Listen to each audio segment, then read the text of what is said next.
Chapter 3. The Parasite.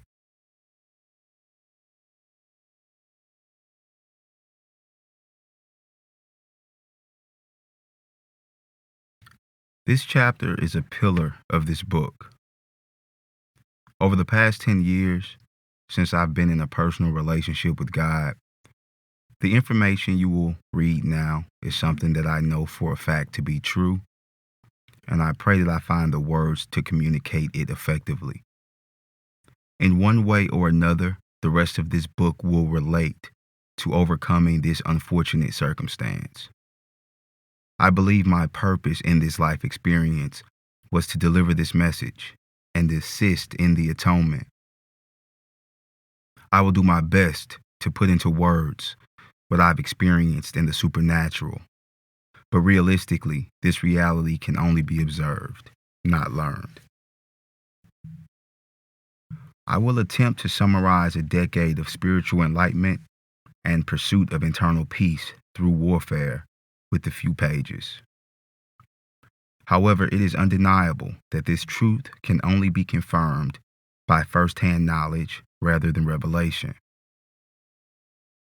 Over the period that I have connected to God, interacted with God, confirmed that I am God, and to live in silence, I know without a doubt the truth about the biblical allegory of what the devil represents. I prefer the word parasite rather than devil because its existence is dependent on your sickness. And you act as its host as long as you live in separation and are not atoned.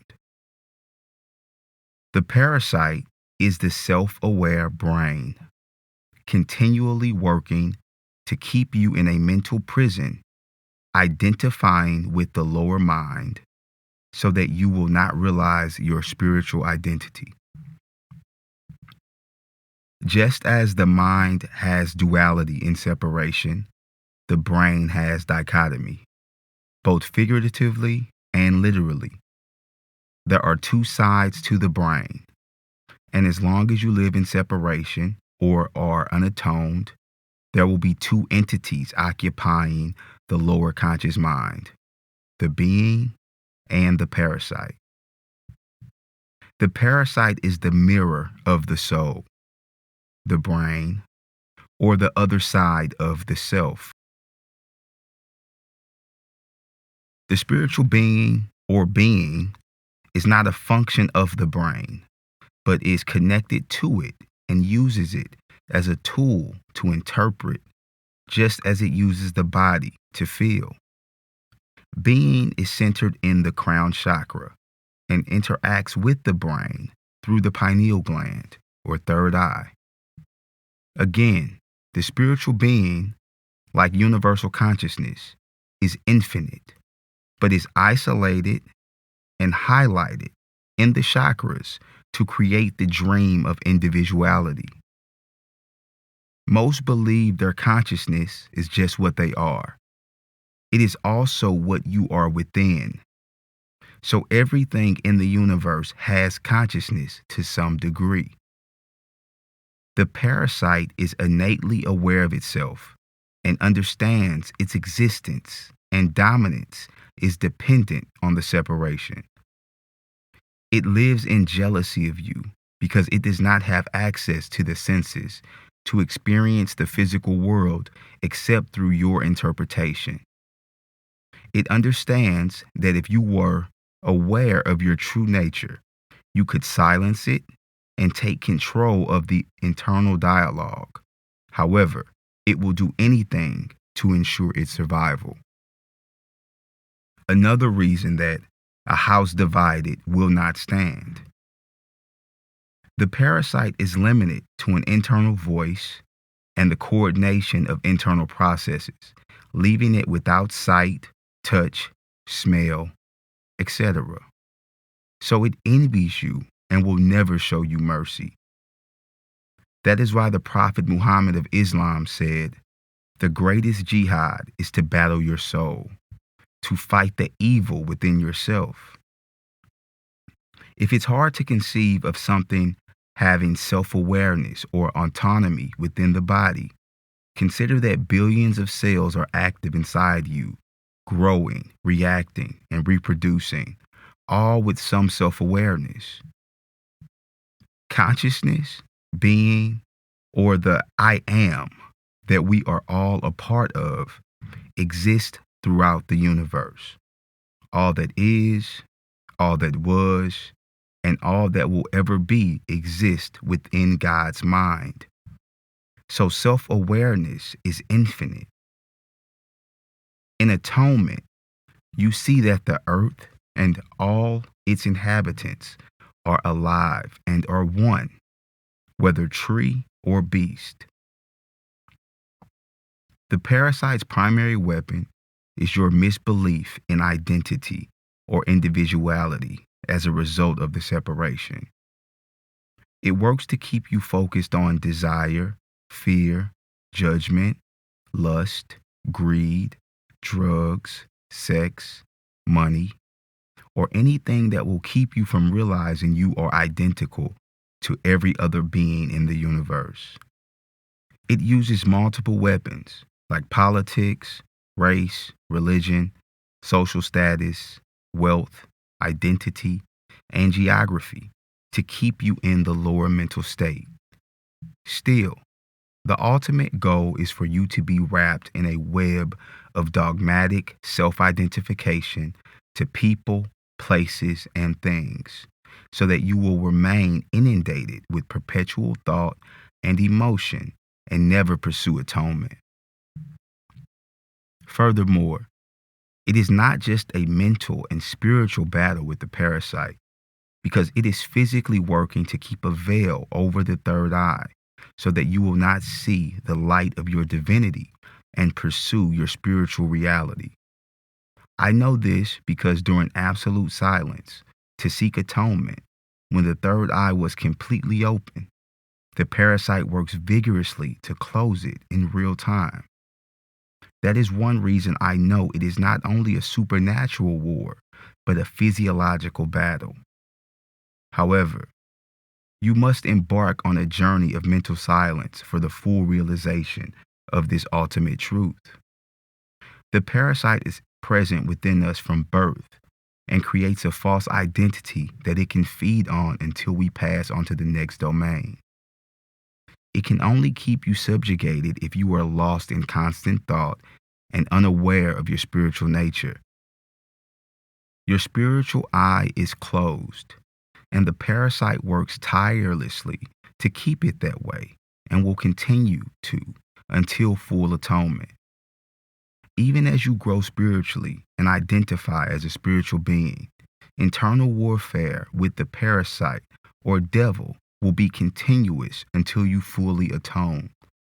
The third eye is open and you can feel the thoughts of God. Until then, the enemy can and will take many forms. It will enter your consciousness under multiple roles to subdue you, such as friend or foe. Unfortunately, it is most powerful when you believe that you are the entire mind and do not dispute or psychoanalyze your thoughts. You are not the mind, you are what's listening to it. But when you direct the mind, you can think, ponder, visualize, deliberate, silence, etc., and use it as you see fit. When you believe that you are responsible for all mental activity, you are on a symbolic hamster wheel chasing your tail. The parasite's main objective is to keep you overwhelmed with constant cognitive activity and outside of the present moment or what exists. It will use the word I within the mind to convince you that it is you. However, it lives in fear that you will realize the truth and seek its demise. It knows that through meditation and mental silence, you can see its lies clearly and will reject the identity of a powerless human. It feeds on the spirit and intentionally restricts access to power while using emotional energy against us. After all, how could you be the mind if you can change your mind? It's apparent that you can't be what you alter. In the present moment, God and spirit are easily accessible, and the lies the parasite has built your identity on are easily identifiable. Remember, it is the brain and understands that thinking activates your fears, guilt, worries, emotions, and regrets at a whim to affect your mood and feelings. When you feel bad, your thoughts are a playground for confusion. Also, when it thinks, its thoughts have power. They will influence the subconscious and attract your future.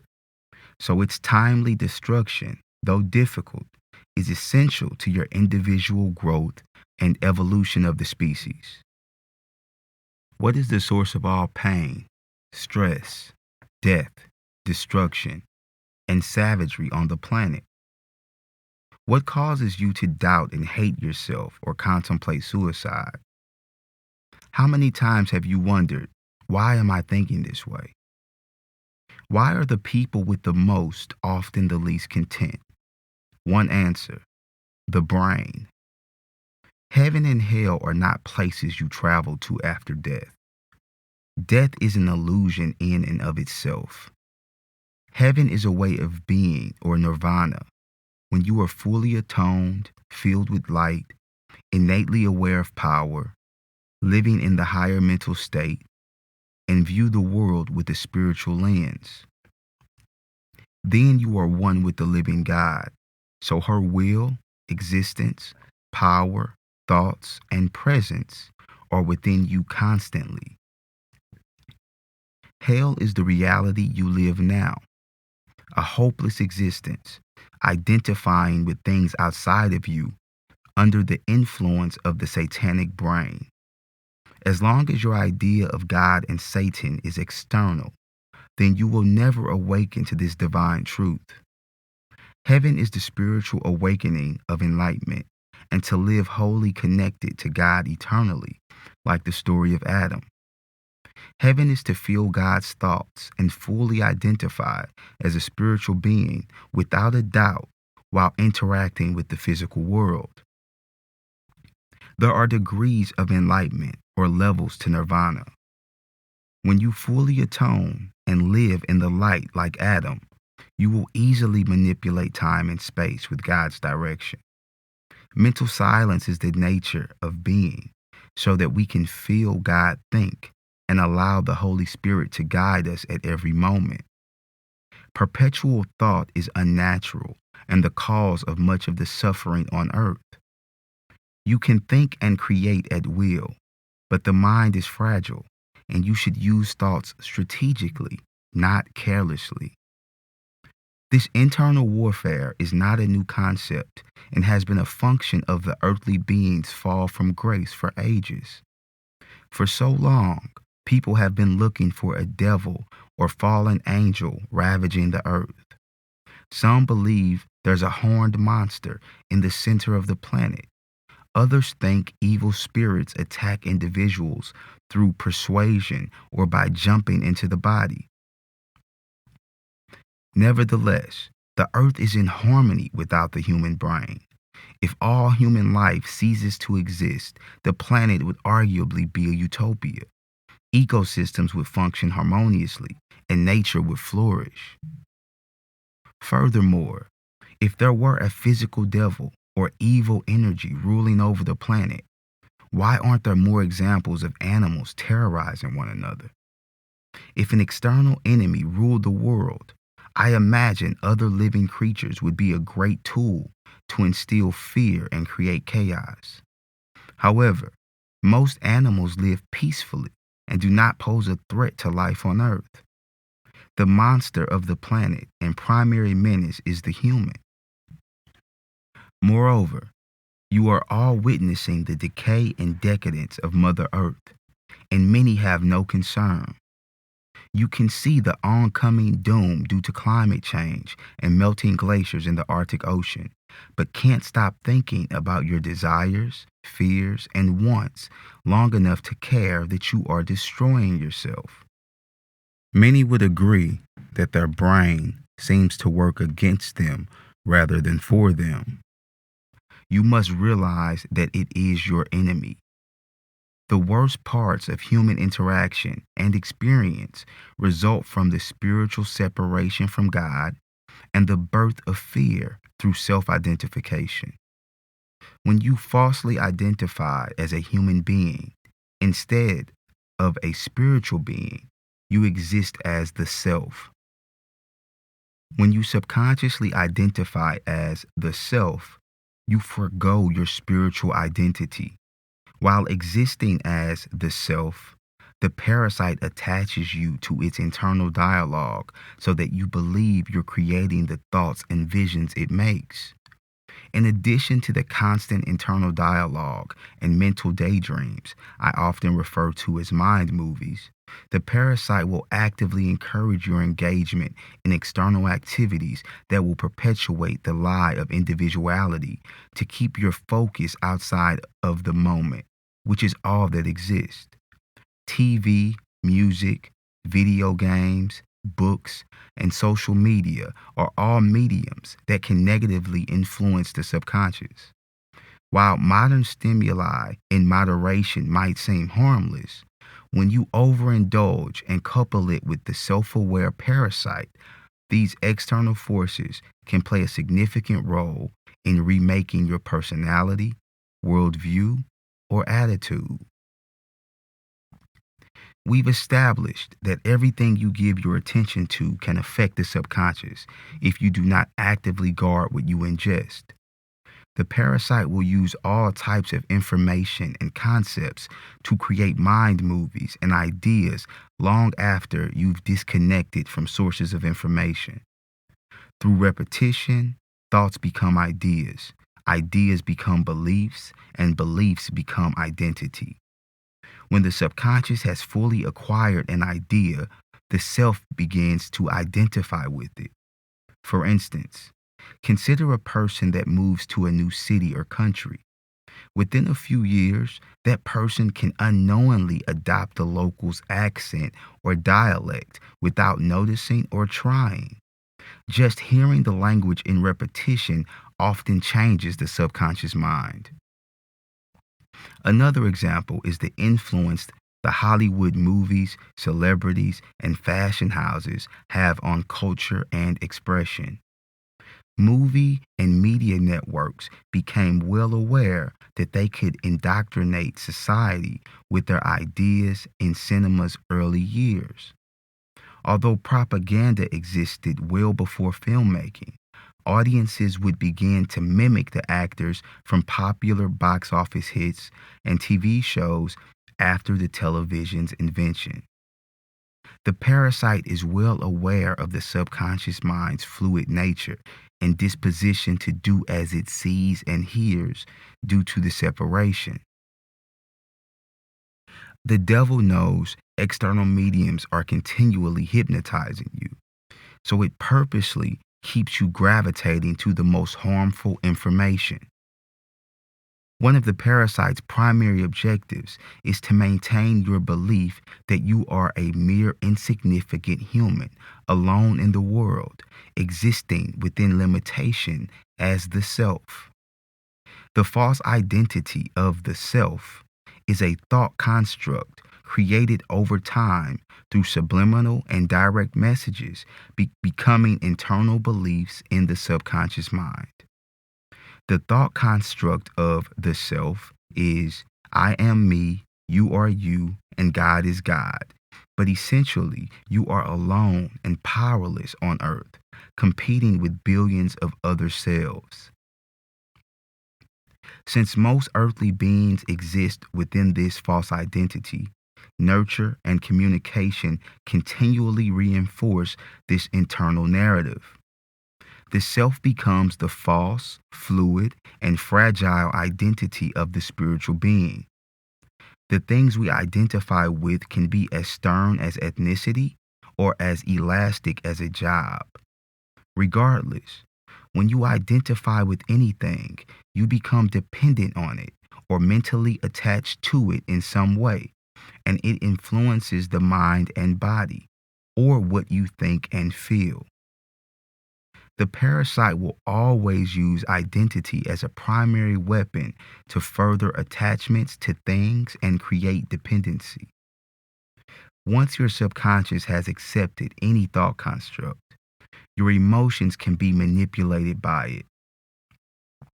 For instance, when you start an emotional relationship or attachment with another being, often you begin to possess them and speak as if they are your property, in turn, giving them influence over your emotional energy. When you possess someone, the parasite is able to influence the mind and body to induce feelings of insecurity, jealousy, and confusion. One of the parasite's tricks is to make you think you know what your partner is thinking, to project your insecurities and jealous ideas onto their mind. In turn, you may be susceptible to parasitic illusions or mind movies of the person cheating or flirting that cause pain and suffering, even if untrue. The parasite will use identity, mental attachments, possessions, whether tangible or intangible, or firmly held beliefs to corrupt your thoughts and feelings frequently. So you should protect the subconscious mind at all costs.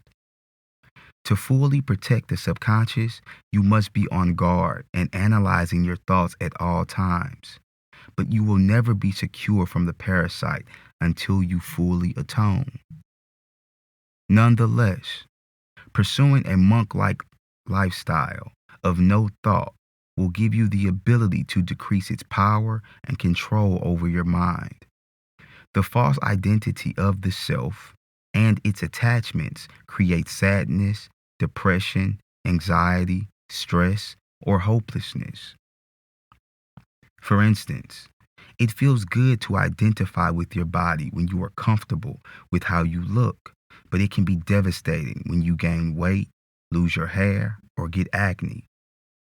In moments like these, the parasite will attack, causing internal turmoil because you reject something the false identity depends on to support itself. Depending on your willpower, it can persuade you to do the opposite of what is needed to feel better, such as overeating when you're overweight or picking your skin when you have an acne outbreak.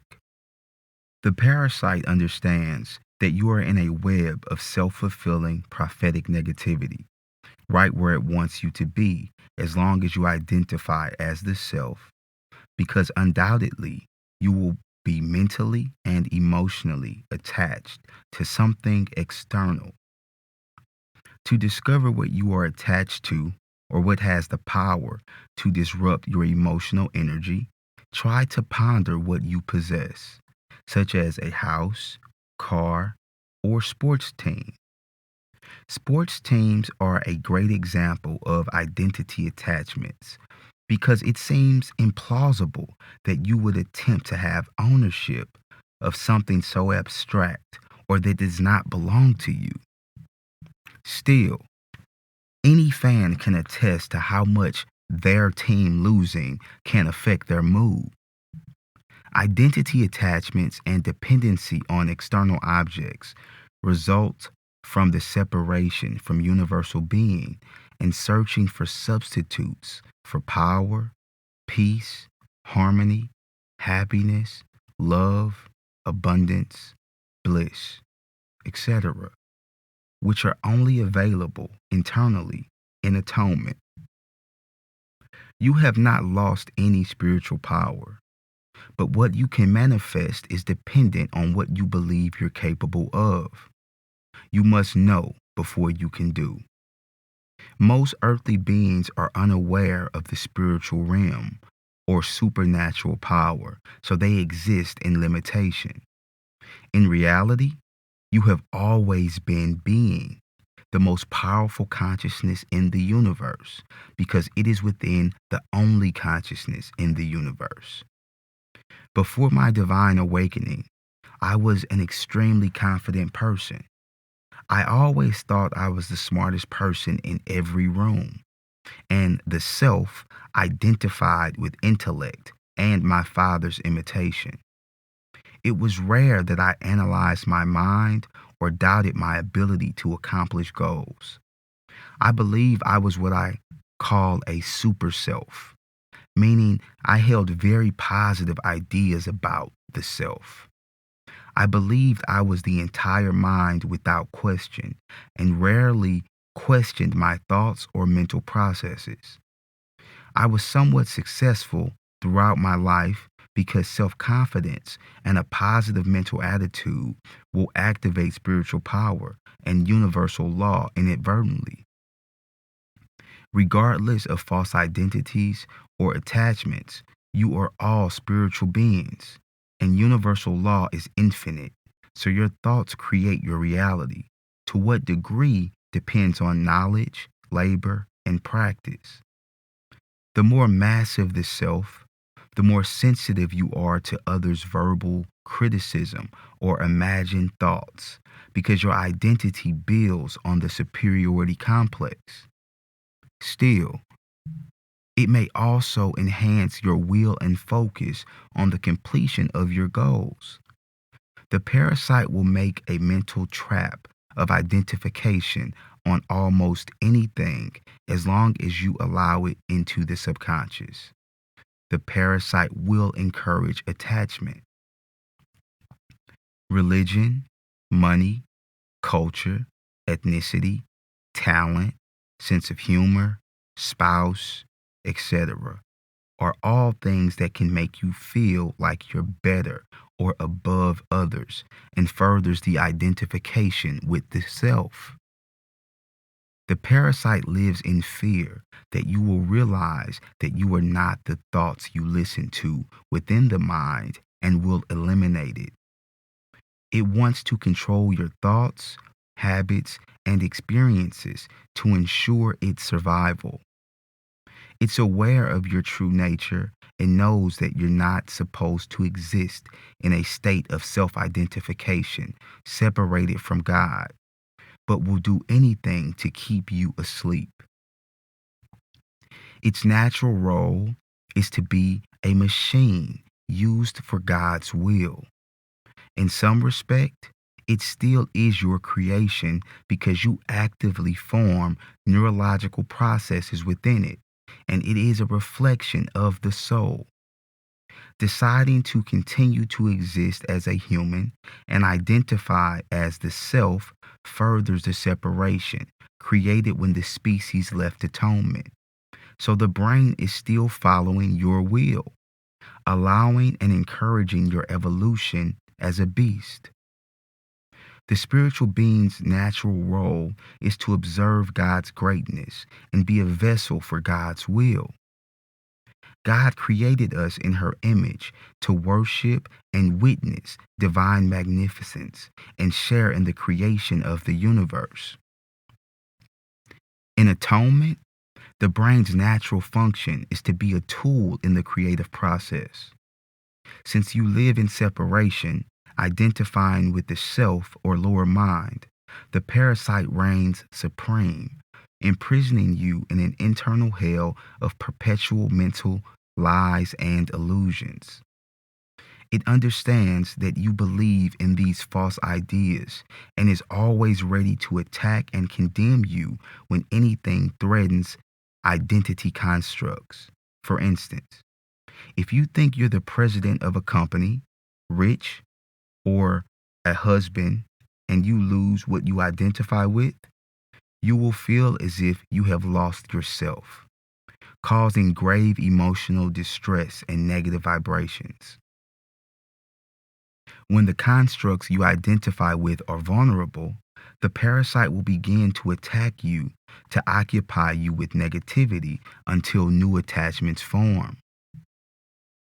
That may be difficult to conceive, but it is undeniable, and with a close examination of your thoughts, it's easy to tell there is an enemy within your mind. Again, you can change your mind. You can't be something you change. The brain keeps you in a maze of feelings, desire, fear, sensations, illusions of the future and past, etc., so that you will do anything but focus on the moment or what actually exists. One of the parasite's primary functions is a satellite sending out energy to attract what your thought creates.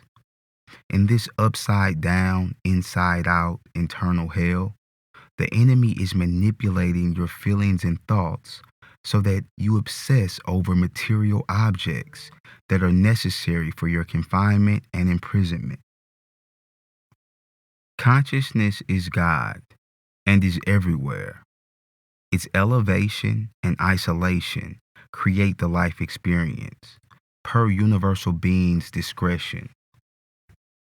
The brain's heightened self-awareness and innate fear of its termination were to assist in the earthly being's evolution.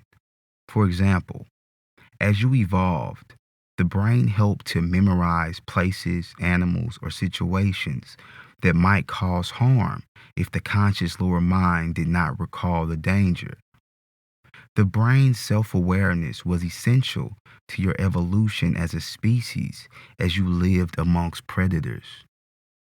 Therefore, you should not hate the parasite or question God's creative process, but work to atone, to rid yourselves of its dominance so that it can return to its proper state. God gave you free will and dominion over your future, so you must blame yourselves for the separation and improper use of the brain, passed down generationally through the genetic software. The brain is still your machine, and you can conquer it with willpower, but you must study and battle the enemy now. It can be defeated easily through mental exercise, observation, and subconscious reconstruction. When the parasite drives internal dialogue, it takes two primary forms, judge or ego. The egoic self usually attacks others, while the judgmental self attacks you. The judgmental self usually experiences hopelessness because it is under the impression that it is the catalyst behind mental abuse. Parasitic egoic dialogue can be in first or second person, like I am perfect or you are amazing. Also, internal judgmental dialogue can be in first or second person, such as you are worthless or I hate myself. An excellent way to tell the difference between parasitic dialogue versus your own is whether you observe or listen to the mind instead of consciously constructing thought. For example, imagine that consciously constructing thought is like writing a poem. The spiritual being determines word placement in real time. However, if you feel like you are listening to the mind, the brain is the narrator. Unfortunately, the brain can take on the role of the constant judge and attack you at a very young age. Some are more prone to continuous mental judgment than others. It has a lot to do with nurturing your environment and whether you are a part of a family or group that takes pride in the community and develop a strong sense of identification with it.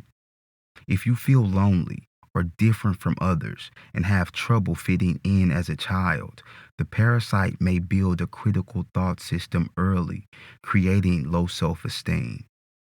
Over time, the parasite will capitalize on this negative internal dialogue and reinforce ideas of lack, limitation, and self-pity while working to create a depressing thought system. When internal dialogue is mostly negative, you experience stress, anxiety, or depression within the body, brain, and mind. When the parasite is your most prominent critic, it's challenging to build an egoic thought system. The conundrum is that individuals with a judgmental mental state will usually never fully embrace the idea they are the mind, since it has acted as the enemy for so long, making the path to enlightenment easier in some ways. On my journey through the silence, I transitioned from an egoic mind to a judgmental one. As I gained knowledge of reality and worked to eliminate constant thought coupled with mental illusions, the parasite worked hard to keep me in mental bondage. The more I rejected identification with internal dialogue, the meaner the parasite became. It did its due diligence to make me feel small and insignificant when I would allow it to speak or identify as an individual. In a meditative or silent state, I was able to feel God's presence and find security in the absolute reality. However, when interacting with friends, family, or the general public, I often went back to self-identification, and the parasite takes full advantage. Although very early on, I built up mental muscle and got off the hamster wheel of constant thought and mind movies. Feelings, emotions, and vibrations still influence my mental attitude. To this day, when approaching life as an individual concerned with self-interest, even though I can think at will, I still don't always feel good. In these moments, the parasite has more control and can manipulate feelings easier. For the seasoned practitioner, when you temporarily identify as an earthly God and put self-interest before all, you are responsible for contributing to developing a communal negative thought system, furthering the parasite's agenda. I use the term earthly God instead of the self to signify that I do not identify as a limited human. Still, even when you exist as an individual aware of your spiritual nature, if you allow selfish thoughts to occupy your mental processes, it can be detrimental. For example, you may enable unfruitful, self-centered ideas to become beliefs about what you want to manifest or your purpose, which you should determine with the all-knowing architect. When a selfish idea arises, it is your responsibility to be on guard and reject the premise so that it does not impregnate the subconscious mind. I've intentionally rebranded the subconscious mind of the one that lives as a spiritual being and is fully aware of the spiritual realm through experience. To much is given, much is expected, and with more knowledge comes more responsibility. So once you begin to have supernatural experiences, controlling your mental processes is more important. Once a bad idea becomes a belief, it can cause a more considerable degree of emotional pain. The parasite will use negative beliefs to hurt you for as long as they stay rooted in your thought system. For instance, many years ago, a friend's father died, and she took the death hard, even though he lived with pancreatic cancer for over a year longer than doctors expected. A few weeks after his death, she began saying things like, "I will never be the same," or "I will never get over this." She got upset with me when I begged her to stop saying and thinking that way because it would prolong the grieving process or possibly keep her from altogether finding peace with his death. Ultimately, she ended up grieving for many more years than she would have had it not been for accepting those ideas. On the other hand, in 2017, I lost my father abruptly on his birthday. I decided to say and think things like, "This will be one of the best things that's ever happened to me." I was able to go through the grieving process reasonably easily and used his death as motivation. The following year, I attracted more wealth than ever before, and my wife was pregnant with my first son within a year of my father's death. Whether you believe it to be a coincidence or a result of my thinking, it was still exactly what was needed. The parasite will latch on to any negative belief because it knows that it can bombard you with negative thoughts you will accept into the subconscious easier. For instance, if you believe you're a failure, then you will not question hearing thoughts verifying it, like, I'll never get a better job, or I'm cursed with bad luck. Weaving a web of self-fulfilling, prophetic destruction. When you experience depression or sadness, the parasite is in its happy place because it does not have to fear its elimination as much. I define depression as a loss of hope. The parasite will continue to kick you while you're down and feed you thoughts verifying ideas you've previously entertained or accepted into the subconscious, like, I wish I weren't here, or I hate my life, to trap you in that mind state forever. During times of stress, panic, anxiety, and depression, you're more prone to accept negative new ideas that you may have rejected if you felt differently. That allows the parasite to induce you to engage in actions to complicate further your ability to break free of it. One of the most dangerous activities is addiction. Addiction can be mental, physical, or both. But the parasite relishes getting you addicted to anything. It can be food, sex, social media, or drugs. But the key is that you get instant gratification with long-term regret while staying out of the current moment. Addiction builds complacency and identification with pain and external dependency. When the spiritual being believes that it's too weak to accomplish anything, it's a lie. You are the fabric of eternity, and all things are possible with God through you.